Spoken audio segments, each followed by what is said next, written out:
Hey, what's up, guys? Welcome back to Guys at Magic. This is Hunter and Steven. Say what up, Steven. What's up, Steven?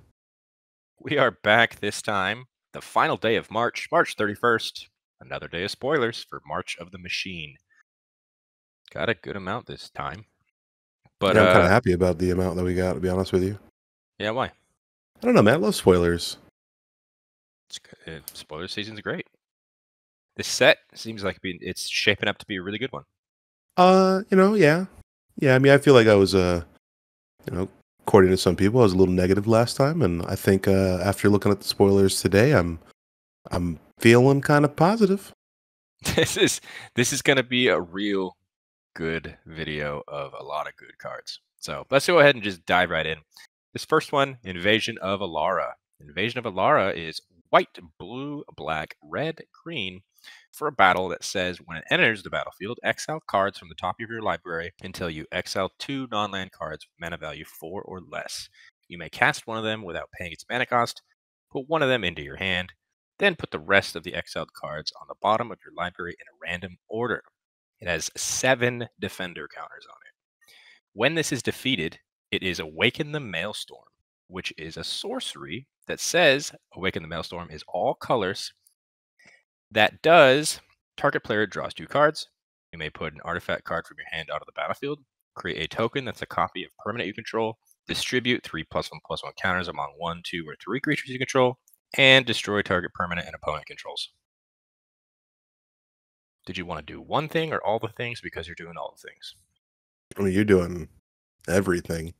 Yeah, this is a fantastic card. Yeah, I love it because like this is like Cascade Plus. You know what I mean? Yeah, I get that. Yeah, because like normally Cascade, it's you play whatever you hit, but this one you get to at least have the option to pick from 2, which is kind of nice. Yeah, you get to play something for free and put the other one in your hand. That seems good. Yeah, I mean this card's pretty nutso, man. I mean, yeah, it's got 7 defender counters on it, but at the end of the day, this is a Wooburg deck. We'll be okay. This is a Wooburg deck. You're gonna be having some big smashy things. If this goes into a Joda deck, Joda's pumping the team. This is a perfect include. 100,000%. Awaken the Maelstorm, though, that ability is just to be like, I'm gonna do something that every color is good at on one card. I mean, it is nuts, man. I mean, I honestly, what a card to start off with.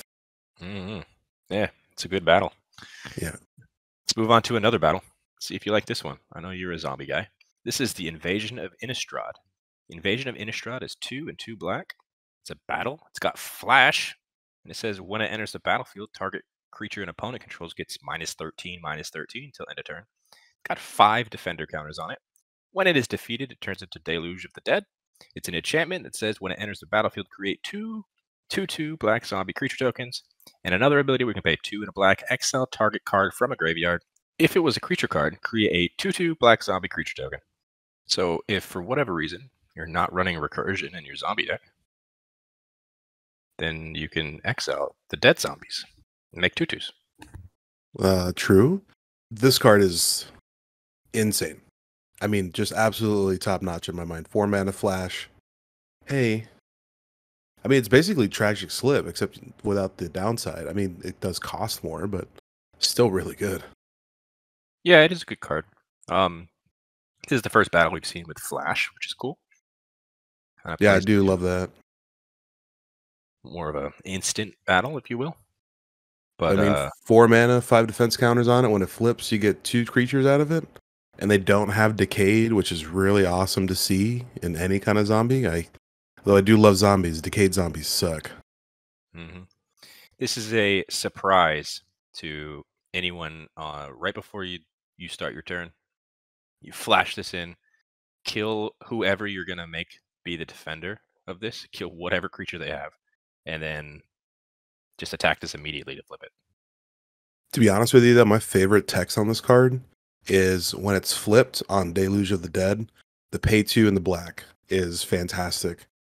Exiling a target card from a graveyard and that's any graveyard. That's such an amazing effect to have. If anyone's running graveyard recursion, whether somebody's like running like Mirren or if somebody's running like what David likes to fucking do with The Beamtown the Bullies. Beamtown Bullies, dude. Nobody likes to get leveled turn 2, okay? It's a mean deck, but yeah, Deluge of the Dead. You're absolutely correct. Just hitting anybody's graveyard and making a zombie for their creatures. Real good. Moving on to the Invasion of Kaldheim. Invasion of Kaldheim is 3 into red for a battle. It says when it enters the battlefield, exile all cards from your hand. Then draw that many cards until the end of your next turn. You may play cards exiled this way. It's got 4 defender counters on it. When it is defeated, it turns into Pyre of the World Tree. It is an enchantment that says discard a land card. Pyre of the World Tree deals 2 damage to any target. And whenever you discard a land card, exile the top card of your library. You may play that card this turn. Another really good battle. Yeah, this is like sneakily good. Yeah, definitely has the whole red doing damage and also kind of filtering through your deck. Yeah, man, this is like sneakily good. I mean, I do love the fact that discarding a land basically deals 2 damage to any target. I think this is like, this has some sick combo potential in my mind. How so? I mean, just like exiling. I mean, like I've run into so much. I guess let me rephrase combo in a meme way. I've run into so many decks that basically just like play like 70 lands. Just like when they fucking come into the battlefield, they have another land that does damage or some meme shit like that. And this brings back that vibe, which is really cool. So I mean, like this is on the field, you discard a land, boom. You know what I mean? They did put that little valve in where you, if you exile the top card, you have to exile the top card of your library. You can't just discard it. So that is good. Go a little infinite. I get it. But yeah, Invasion of Kaldheim. Very cool art as well. It's gorgeous, dude. Yeah, that Pyre of the World Tree. So sad. It had to happen. Next up, Invasion of Karsus. Invasion of Karsus is 2 and 2 red for another battle. It says when it enters the battlefield, it deals 3 damage to each creature and each planeswalker. It's got 4 defender counters on it. When it is defeated, it turns into Refraction Elemental. It is a 4/4 creature elemental. It's got ward, pay 2 life, and it says whenever you cast a spell, Refraction Elemental deals 2 damage to each opponent. Really coming in strong with the battles, huh? Somebody say Storm? I mean, dude, these battles have been really good so far. I guess Storm wouldn't work. You gotta cast it. Can't copy it. Yeah. Copying's not gonna work it, but I mean, just for 4 mana, dealing 3 damage to each creature and each planeswalker, especially since we've seen these battles come in with planeswalkers on the backs that are pretty nutty. I love that. Not a big fan of the ward pay 2 life. I mean, people will pay the 2 always. Yeah, I mean, now granted, that opinion does come from somebody that starts at 40 life normally, whereas someone like you, Hunter, starts off at 20. You standard player. I'm still paying the 2 life, man. True. Yeah, I do feel like you need to. I mean, what I do love about this though is that it's a 4/4. It's got a big old booty. So you ain't just throwing a burn spell at this. You got to put in some resources. It's true. Out of reach for Lightning Bolt. Lightning Strike, should I say. Yeah, this is another really good battle. But let's move on to the Praetors. This first one, Vorinclex. Vorinclex is 3 and 2 green for a 6/6 legendary creature, Phyrexian Praetor. It's got Trample and Reach. It says when it enters the battlefield, search your library for up to 2 forest cards. Reveal them, put them into your hand, then shuffle. Has another ability we can pay 6 and 2 green. Exile Vorinclex, then return it to the battlefield transformed under its owner's control. Activate only as a sorcery. When it is transformed, it turns into the Grand Evolution. It is an enchantment saga. The first lore counter says mill 10 cards. Put up to 2 creature cards from among the milled cards onto the battlefield. The second lore counter says distribute 7 +1/+1 counters among any number of target creatures you control. And the third and final lore counter says until end of turn, creatures you control gain pay 1. This creature fights target creature you don't control. Exile the Grand Evolution, then return it to the battlefield face up. Can we take a quick second? I originally went on Amazon and canceled my box. I need to reorder my box. This set's nuts, man. This Vorinclex is really interesting though, that it doesn't really have any cool abilities on the front except just to get you some forests. Like I mean, they just put them a in your 5-mana hand 6/6 is still pretty solid with trample and reach. Yeah, with I trample and completely reach. agree. Plus, it also gets you 2 forests. So, I mean, really, when you're being honest with yourself, this is an extra mana Kodama Reach with a big old booty and claws on it. True.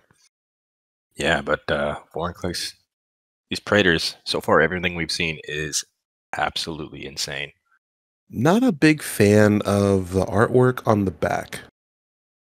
Yeah, it's kind of just roots, I guess. I mean, that middle section is very phallic. I guess, but Disgusting. I love how the second lore you just distribute 7 counters.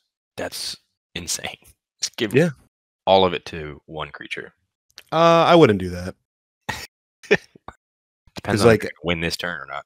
I mean, yes, that's very true. It does depend on a lot of the board state, but I love the fact that this really does set you up, turn by turn by turn. Turn 1, you're putting 2 creatures on the field. Turn 2, you're buffing up those creatures or the other ones on your side of the field.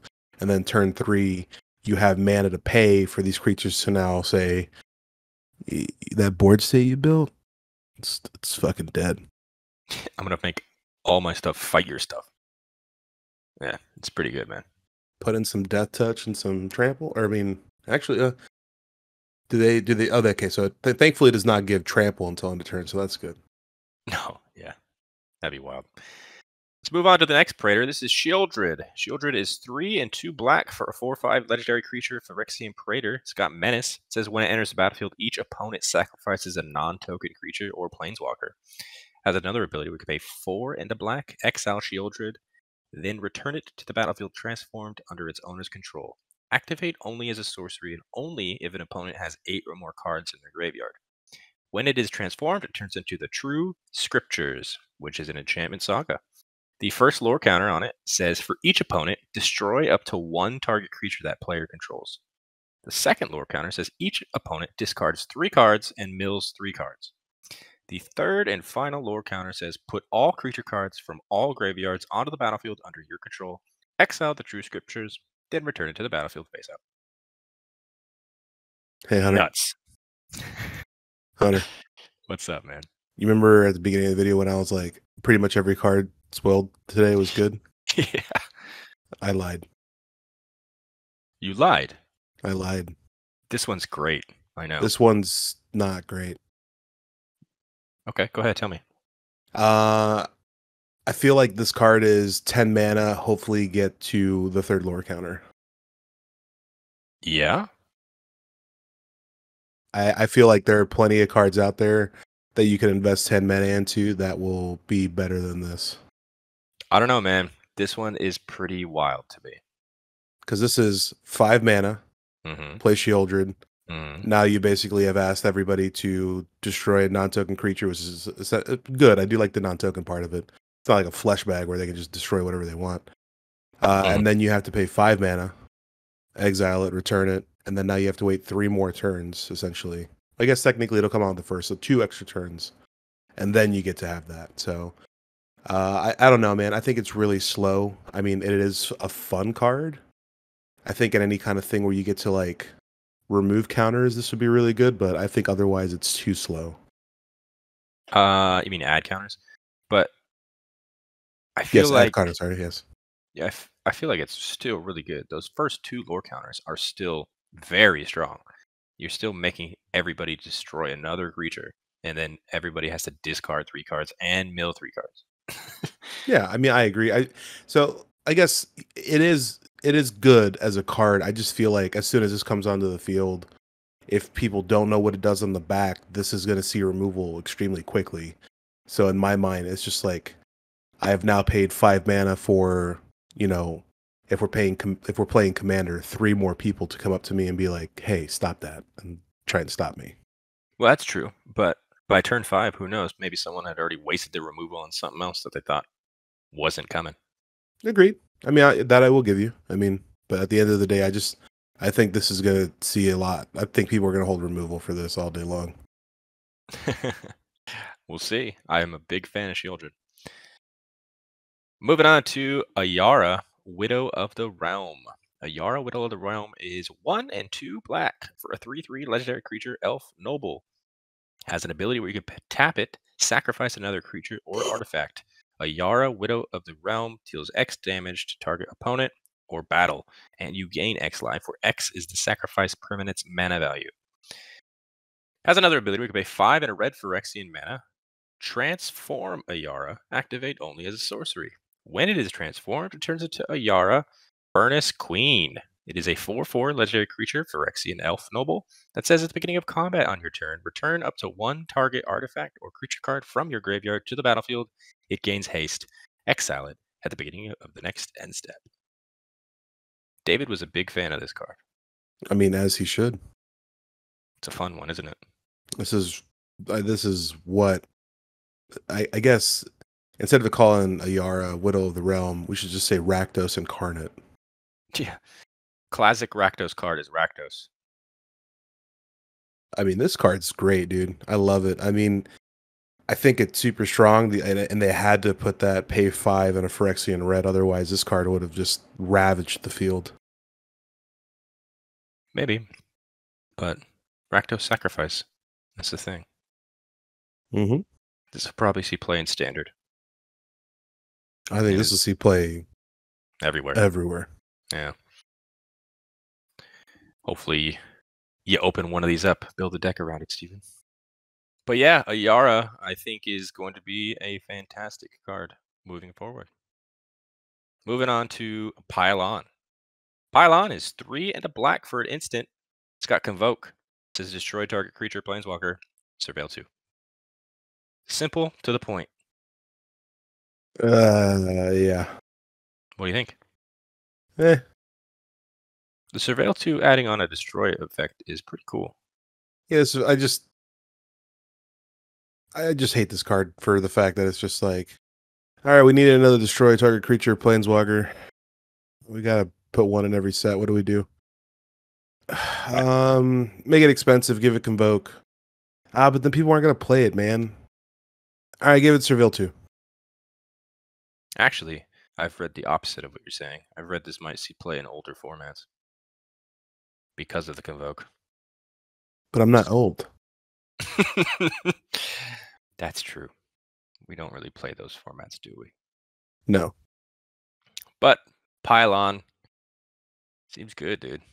I'm a fan of this card. Destroying a target Planeswalker is always a great effect. Yes. Yeah. So, I mean, don't get me wrong. This card is good. I mean, at the end of the day, most cards that destroy are 3 mana anyway. So really, I guess in any fact, you only really have to tap one creature. I mean,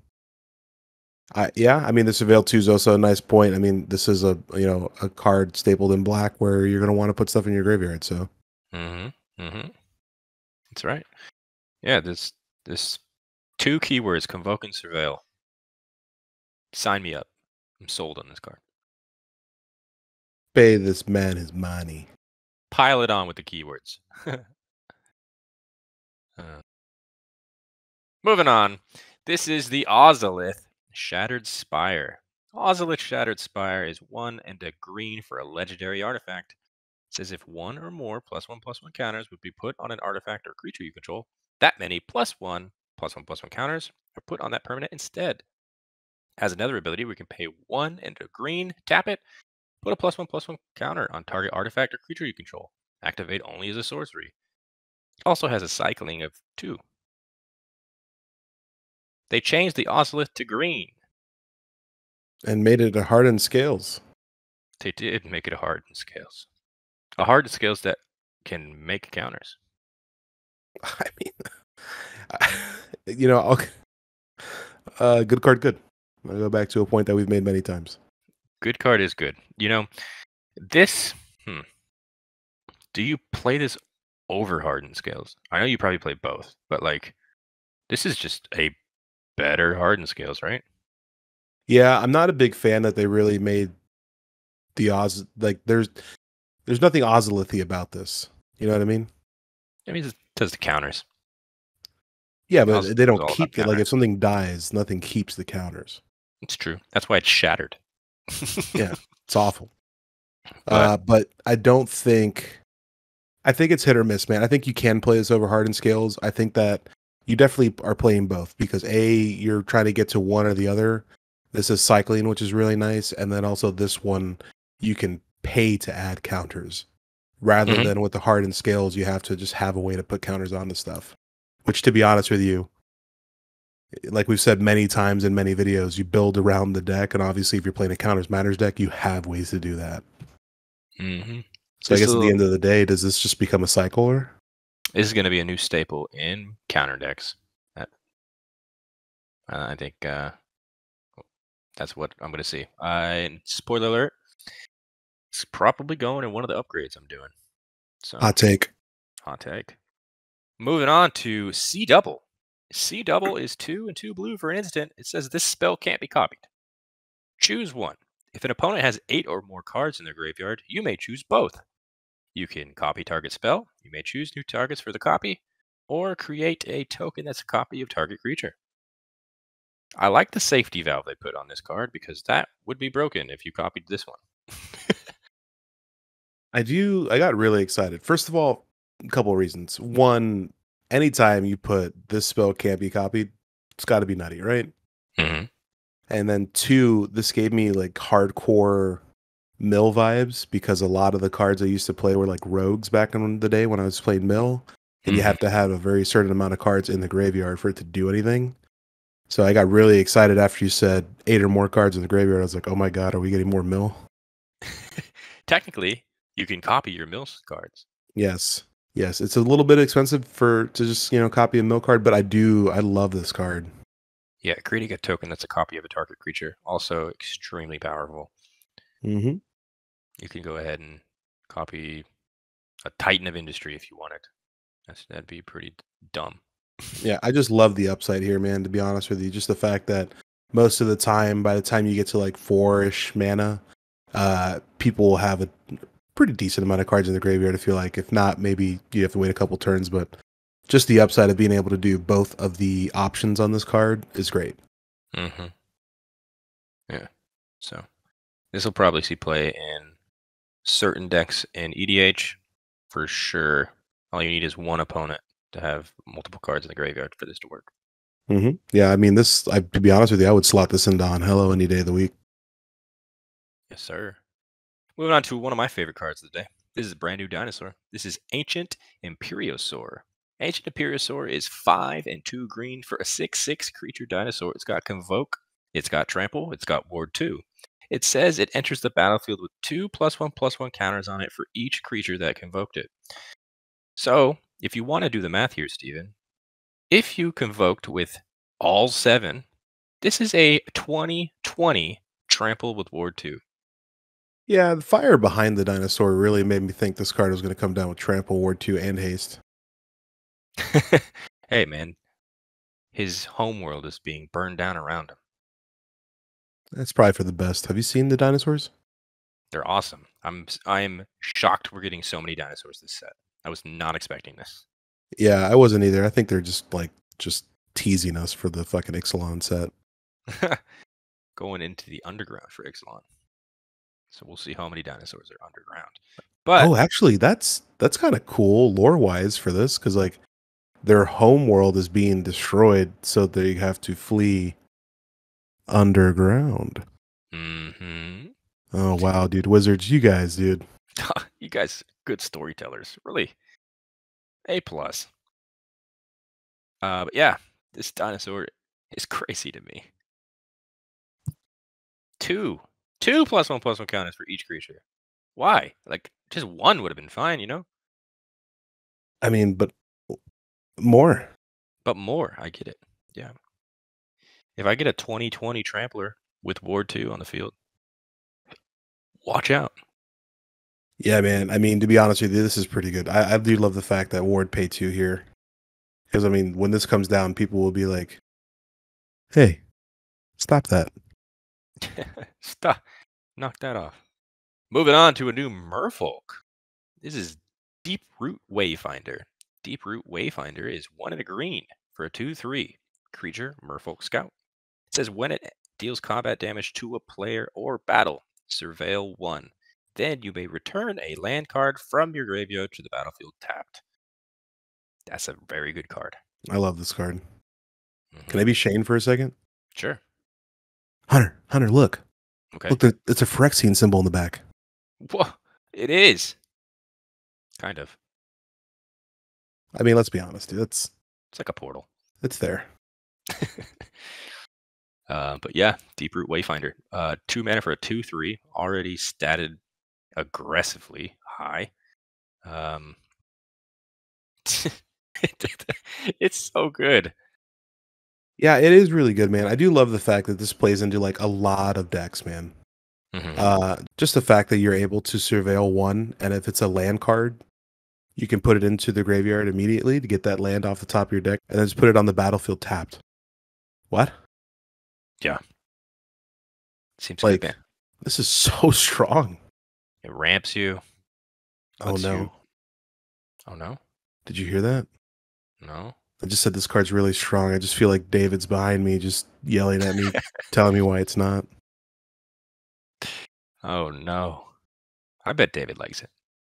There's no way he can't, dude. Which, now that I said that, he's behind my other shoulder, yelling at me why he does. Yeah. He thinks it's too aggressively statted. It's greatly statted, man. This card's great. Speaking of great cards, let's move on to the next one. This is Dusk Legion Duelist. Dusk Legion Duelist is 1 and a white for a 2/2 creature vampire soldier. It's got vigilance, and it says whenever 1 or more +1/+1 counters are put on Dusk Legion Duelist, draw a card. This ability triggers only once each turn. Look, there's that portal again behind it. This card, Steven, is so perfectly on curve in the already dominant soldiers deck. You play this turn 2, you play Siege Veteran turn 3, you put a counter on combat, you draw a card. Are you talking about standard? I am, yeah. What's standard? What is standard? I'm telling you right now. This card's great, dude. Yeah. I love when I read these cards, I read them like, how are they made, right? So I imagine the guy that designed this card was just like, oh man, Bob, this shit's way too strong, dude. I don't know what to do here, man. Whenever 1 or more +1/+1 counters are put on Dusk Legion Duelist, draw a card. That's aggressive for a 2 mana 2/2, right? Just put on this ability triggers only once each turn. Thanks, Bob. Boom. Sold. Ship it. Can I just say that I get he's a vampire, but he looks like he's got the Joker smile? Why so serious, dude? Yeah, ask him, not me. I do love the text at the bottom. Yeah, brings up Ixalan. Does indeed. So did the last card. Ixalan is one of my favorite planes, and I'm so excited to go back to the end of the year. Final card we're talking about today is a brand new team up. This is Zimone and Dina. Zimone and Dina is a black, a green, and a blue for a 3/4 legendary creature human dryad. It says whenever you draw your second card each turn, target opponent loses 2 life, you gain 2 life. As another ability, we can tap it, sacrifice another creature, draw a card. You may put a land card from your hand onto the battlefield tapped. If you control 8 or more lands, repeat this process once. Very good card. Yeah. I love the card design here. Good card, good. Good card, good. Card design, good. The ability to do that process again, that is extreme ramp. But I mean, I don't necessarily know if you need that though, because you're already you're already at 8, yeah. Yeah. So you play a land and you're like, all right, I got 8 lands. Oh, now I got 9 lands. All right, it seems a bit overkill. But I like how Zimone and Dina, this card screams their abilities. That lose 2 life, gain 2 life is from Dina, obviously, and then Zimone from the other one. Yeah, I mean, this is just my favorite kind of, and we're going into Commander a little bit, but my favorite kind of Commander are the 3 mana ones. any 3-color, 3-mana commander is just, for some odd reason, I feel like is always so silly and broken. They're fun to play with, for sure. Mm-hmm. Like your Ishin deck, dude, is nuts. Yeah, it's fun. I love that deck. But yeah, Zimone and Dina, really good team up. But that is going to do it for us today. Steven, here's my question. Once again, what was your favorite card we talked about today? Oh, Hunter, now that you've asked that question, I think it's kind of tough because we did go over a decent amount of cards that were actually really good. So it is kind of hard to pick one. I think the one that I'm going to go with, though, to be quite honest with you, is probably Invasion of Alara. I love Wooburg. I love all colors. I have so many decks that are all 5 colors, and this just screams throw me in. Yeah, it's really good. My favorite card is going to have to be Ancient Imperiosaur, the dinosaur. Shocker. I love dinosaurs. But that is going to do it for us today. I hope you guys enjoyed this video. If you did, hit that like button. Subscribe to the channel if you haven't done so already. What are you waiting for? We got content coming out all the time. And check the description where you'll find links to our social medias. That's Instagram, Twitter, and TikTok at Guys at Magic for each one. And until the next video, hope you guys have a great rest of your day. Peace. Have a good day or night.